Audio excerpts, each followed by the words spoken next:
the Quran. However, since this term is a fairly recent one simply cannot expect to find it in books written hundreds or even thousands of years ago.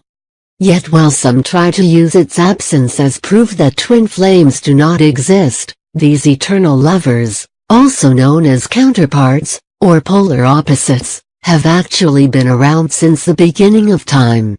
As I share some of my insights into the Quranic and biblical scriptures surrounding the ideas of marriage, true love and the twin flame journey, I understand that this may be a controversial subject for some. My purpose is not to rewrite either one of these holy books or to go all gung-ho with the interpretations, but, should this subject be relevant to you, ask you to examine your own heart and what resonates. As you too study these scriptures, I invite you to truly allow yourself to feel the depth of love that God intended for you, and to come to your own conclusions. Both the Bible and the Quran give a description of what marriage between counterparts is like. Many understand this as meaning the marriage to the husband or wife that we have ourselves chosen and see the descriptions in these holy books as something to strive for. However, I believe this is simply because so few of us have experienced or known a true marriage. You see, true marriage as the Bible and the Quran describe it, is made and sustained by God. As such, it could never be just the man-made, watered-down, sign-on-the-dotted-line dissolvable contract that binds people together while it lasts, but an alchemical union of two souls which God has created for each other.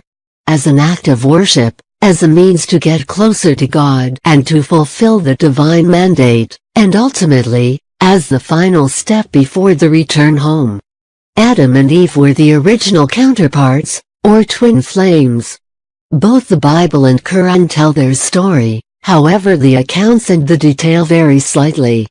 According to the Quran, after the incident in the garden, God asks Adam and Eve to leave paradise and go to live on earth. On earth, they no longer remember who they are and become separated from each other for many years. Eventually, after years of searching, they pray a sincere prayer of repentance and are reunited with God and each other. Sound familiar?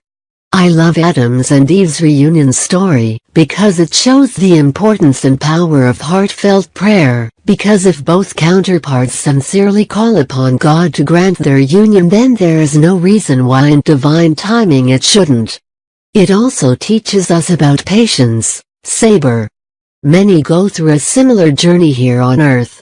We suffer from spiritual amnesia when we come here, and go through decades of growth to get to a semblance of serenity and self-awareness.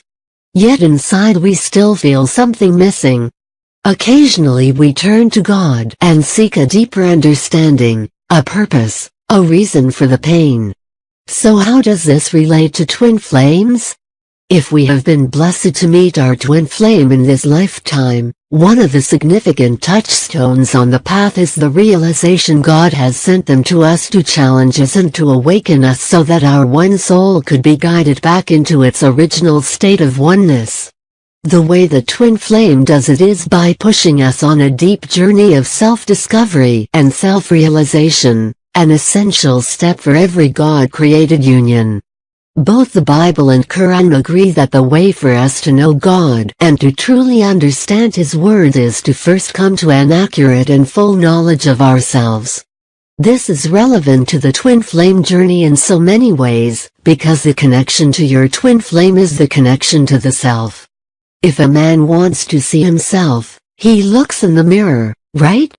And there is no truer reflection than your counterpart, or twin flame. The Bible tells man to know thyself, Romans 12:3-8, whereas Prophet Muhammad, said whoever knows himself knows God. It makes perfect sense. After all, God created mankind in His own image, General 1:27, and I breathed into him of my spirit, Quran 38:72. Furthermore, the Quran tells us that it is reflecting and examining our own self which guides us to the eternal, infinite source that is free of need and want, unlimited in knowledge, inspiration and power, and abundant in love, mercy and acceptance. God is within us, closer than our jugular vein. Quran 50:16. And when we come to know ourselves, we can align with His will already planted in our heart. Muslim marriage quotes Quran 2. So what do the Bible and the Quran say about counterparts? Firstly, both books tell us that God created everything in pairs, such as and of everything we have created pairs, that ye may receive instruction. Quran 51:49. And male and female He created them. General 127. I particularly like the Quranic text which seems to indicate that us being able to receive instruction, that is guidance, is somehow linked to our pair. The Prophet of Islam, Abu, said, "Women are the twin halves of men. Your pair, your counterpart, is the person with whom you share the same essence and a single nature and oneself." Surah Al-Nisa 4:1. It is He who created you from a single soul, and made its mate of like nature in order that you might dwell with her in love. Quran 7:189. In the Quranic philosophy each person is a half of a whole consisting of two matching, interlocking and interworking parts. What is true throughout creation also applies to the human marriage, that is when something is created as one part of a pair it is clearly incomplete without the other, as the Quran states, He Himself created the pair, male and female, Quran 53:45, and sometimes several incarnations take place with the zawjas making near misses. However, when the zawjas come together they reveal concealed potentials within each other, potentials that were impossible to realize while they were apart. Regarding the marriage between counterparts, the Quran states, "And among His signs is this, that He created for you mates from among yourselves, that you may dwell in tranquility with them, and He has put love and mercy between your hearts. Verily in that are signs for those who reflect." Quran 30:21. Notice how the Quran is basically saying, "This is how you know," and invites you to reflect on the signs. One thing is for sure, the stress and tension of an ill-fitting union are absent when one is bonded with the right person. There is no mention of mediocrity, emotional blackmail, codependency, being lost spiritually within the marriage and having to work out differences in what the Quran describes. Instead, God put permanent love and mercy between the hearts of the counterparts, and they are a haven of tranquility for each other. They are each other's medicine. In fact, the Yasir Qadi mentions that the successful marriage is not when you can live in peace with your wife, but when you can't live in peace without her. Having said this, the idea of a counterpart, twin flame, is somewhat controversial in Islam, since many associate the literal theory of the other half as only applying to Adam and Eve, not other souls. However, there are ayahs in the Quran which leave this issue open to interpretation. The reason that the theory of a soulmate, or twin flame, is not widely accepted in Islam is that Islam teaches us to be realistic and truthful, and such fantasies may even be seen as a form of zina, fornication, with the mind. Instead, Islam teaches us that once you have selected a spouse according to the guidelines set by Islam, their religious and inner qualities, then you make marriage work, and the blessings follow from there on. Basically, a male and female can build up a good relationship, but only within the framework of a marriage.